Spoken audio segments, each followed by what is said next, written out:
The concept of a teenager did not exist. There was only childhood and then, suddenly, adulthood. The idea of having time for self-discovery might sound strange, but for those in the Middle Ages, this was their reality. The phase of life we know as adolescence was entirely absent. By the age of 13, you were already seen as a grown-up. Childhood came to a swift and permanent end. Your path in life was determined by the family you were born into. If you were the son of a nobleman, you had to forget about playing games. Your days were filled with tutors, Latin lessons, religious etiquette, and military training. Your future was planned out. To become a knight, to rule, and to command, all for the family's honor. But if you were a peasant's son, a different fate awaited you. Endless fields, relentless work, and the heavy burden of your family's survival. For girls, the circumstances were often even harsher.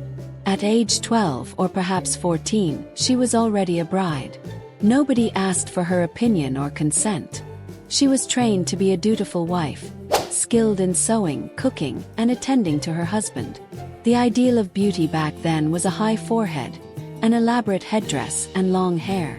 Now, combine this rigid life with the constant threat of disease, the lack of real medicine, and high mortality rates. You will find a world where youth was less a time of freedom, and more a difficult test of endurance.